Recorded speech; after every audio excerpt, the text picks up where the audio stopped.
Há momentos na história em que a informação deixa de ser apenas informação e passa a se comportar como um organismo vivo. Ela cresce, se multiplica, contamina e se deforma. Não temos nenhum controle sobre ela, principalmente com a velocidade de propagação em redes sociais. Ela ganha dimensões como se possuísse tentáculos, justamente por atravessar corredores institucionais e se infiltrar em conversas de bar, em relatórios oficiais. O problema é que, quando tudo isso acontece, ficamos confusos em relação ao que é ou não é verdade. Precisamos redobrar a atenção e nos perguntarmos com frequência por que certas narrativas emergem e o que elas revelam sobre nós. No meio de tantos escândalos históricos, temos o caso do financista Jeffrey Epstein, que teve o seu nome marcado no rol dos abusadores sexuais. Recentemente,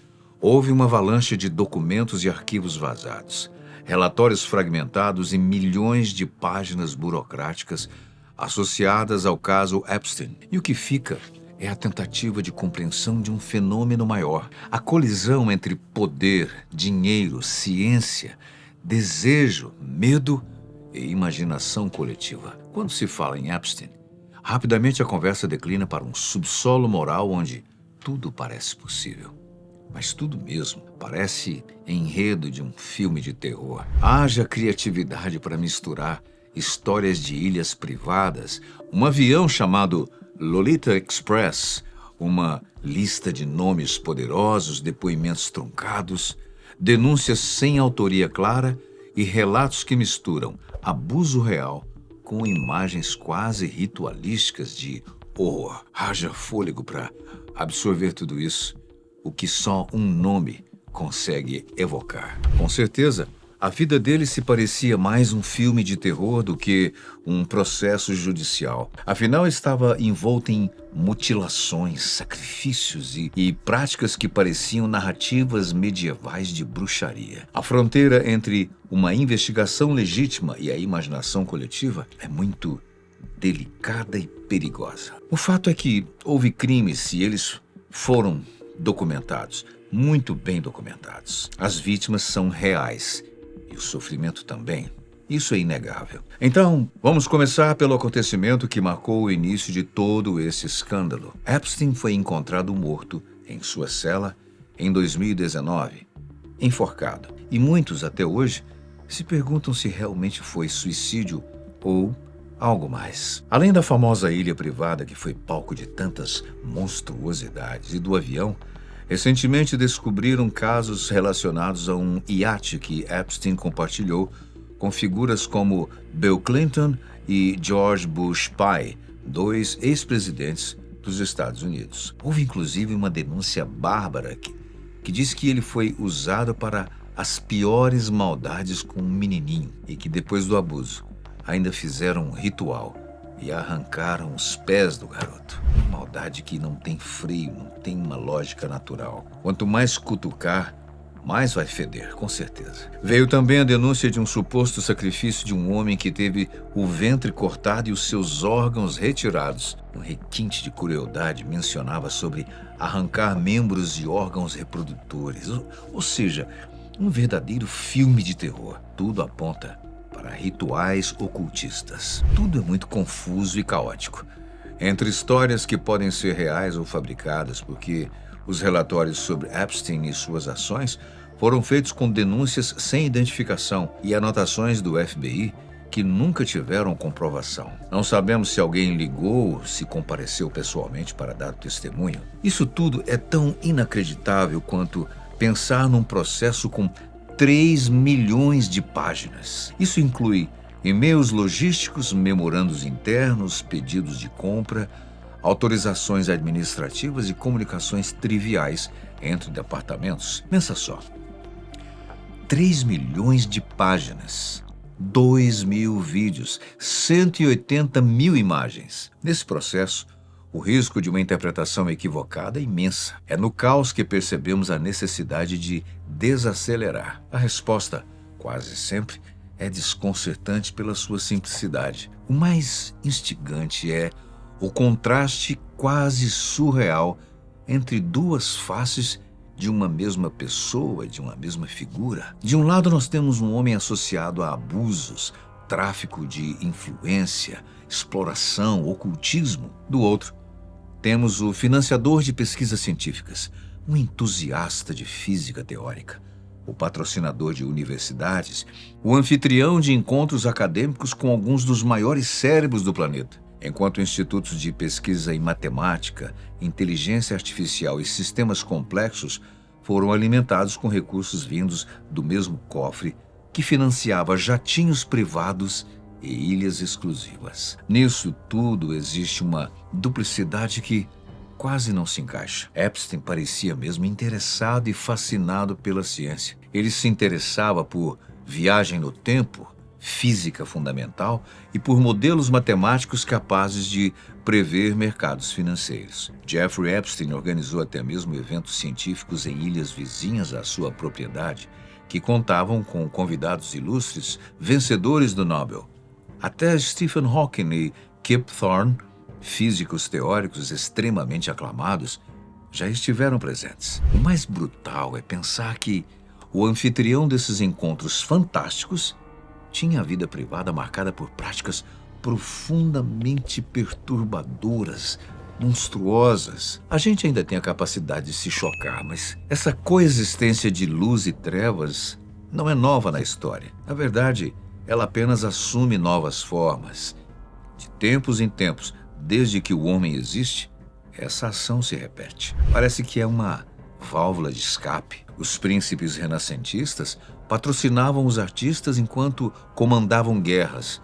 Os magnatas industriais financiavam as bibliotecas públicas enquanto exploravam trabalhadores. O ser humano raramente cabe numa categoria simples porque nós somos feitos de contradições. Mas há algo específico nesse caso. Uma espécie de tríade que une a ciência de ponta, o capital financeiro extremo e a cultura da impunidade. Epstein via o mercado financeiro como um sistema complexo, porém orgânico. Epstein alimentava esse raciocínio de que, com dados suficientes e mentes brilhantes, seria possível decifrar qualquer sistema capaz de desafiar o tempo e o próprio mercado financeiro. Essa crença é profundamente moderna por nascer da mesma fonte que produziu a inteligência artificial. Dizer que Epstein era um gênio financeiro requer cautela, porque os relatos são contraditórios até nessa área da sua vida. Alguns o descrevem como brilhante, ao mesmo tempo que outros sugerem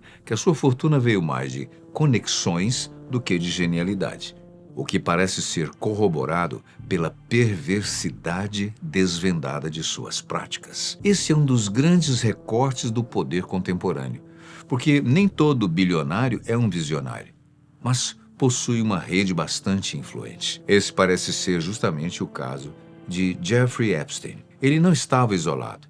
Era o espelho de um ecossistema onde dinheiro abre portas, silencia vozes e cria oportunidades. Um ambiente em que políticos, empresários, acadêmicos e celebridades orbitavam em torno de centros de gravidade financeira. Os convites luxuosos eram moedas de troca. Quando surgem nomes de figuras públicas nesses arquivos, é preciso extrema responsabilidade, porque esse convívio não demonstra necessariamente a cumplicidade em crimes, mas nos deixa com a pulga atrás da orelha. Vivemos a era da injustiça online. Basta um nome aparecer para que biografias sejam reescritas e divulgadas nas redes sociais. Não há tempo para realizar uma investigação cuidadosa. A lógica do algoritmo recompensa a indignação, não a precisão. Ao mesmo tempo, o desespero de quem busca respostas é compreensível porque, durante décadas, as estruturas de poder protegem abusadores, esquecem processos e desacreditam as vítimas. A linha é tênue entre buscar justiça e alimentar fantasmas. Relatos atuais misturam fatos comprovados com imagens de horror que envolvem sacrifícios, mutilações e práticas arcaicas. Desde o caso envolvendo os dois ex-presidentes, passando por filantropos como Bill Gates, acusado pelos arquivos de abuso sexual infantil extenso, e até mesmo Donald Trump, que supostamente teria participado do assassinato de um recém-nascido, fruto de um desses abusos. Nessas histórias macabras, elementos evocam medos ancestrais com essas narrativas de cultos secretos protagonizados pela elite. E claro, mexem com o que mais nos afeta, a inocência infantil. Constatar isso nos faz relacionar com um poder quase invisível. A gente não vê, mas sente quando as decisões financeiras dos algoritmos afetam milhões de pessoas. As vítimas de Epstein precisam de justiça, reparação e escuta. Elas precisam que instituições funcionem e que a sociedade seja capaz de olhar para o abuso sem transformá-lo em espetáculo. Quanto mais chocante a história, mais cliques ela gera. Quanto mais extremos os detalhes, maior o engajamento. É isso que cria esse incentivo perverso para amplificar os aspectos mais sombrios da curiosidade. A realidade é que, ao compartilharmos algo cruel, não estamos ajudando ninguém. Por outro lado, o silêncio também é cúmplice, porque, durante muito tempo, casos de abuso foram varridos para debaixo do tapete e pessoas poderosas sempre escaparam ilesas. A exposição pública, por mais caótica que seja, às vezes é a única ferramenta disponível para tentar se romper pactos de omissão. Sabemos que, ainda que há muito a ser descoberto nesses inúmeros, milhões de arquivos, o que chama a atenção é refletir como Epstein se colocava como ponte entre mundos. Ele transitava entre universidades elitistas e mercados financeiros. Era alguém que conversava facilmente sobre buracos negros e negociações de alto risco. E por trás, organizava esquemas de tráfico infantil em nível internacional, envolvendo os nomes mais poderosos que podemos imaginar. Gente, até mesmo a coroa britânica foi ameaçada pelas revelações, como nos montes e montes de casos envolvendo o príncipe Andrew e violência brutal contra menores. Tudo sempre em torno de Jeffrey Epstein. A cultura do privilégio cria zonas de anestesia moral. Aos poucos, o extraordinário vira rotina e o inaceitável se normaliza. E quando finalmente tudo vem à tona, as pessoas se perguntam como foi possível.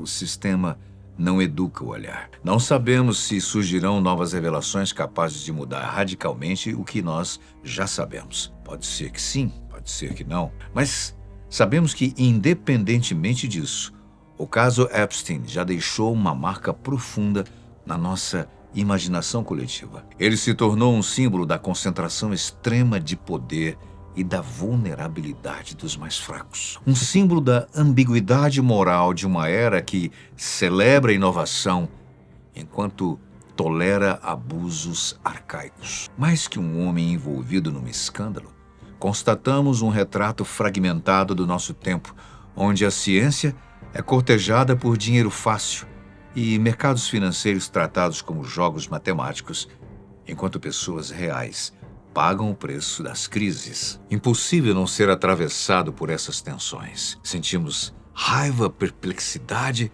e tristeza, mas é justamente por esses sentimentos que tentamos retornar à nossa humanidade. Bem, mas enquanto aguardamos as cenas dos próximos capítulos, o que fazemos? Enquanto sociedade, com o conhecimento que temos agora, é necessário transformar documentos em responsabilidade para impedir que o horror vire entretenimento. A grande missão é alinhar ciência, dinheiro e poder para que voltem a servir a vida. O que você acha do tema? Quais são as suas impressões sobre todas essas reflexões sobre a nossa humanidade? Deixe os seus comentários. Nós agradecemos muitíssimo a sua companhia. Muito obrigado e até um próximo vídeo.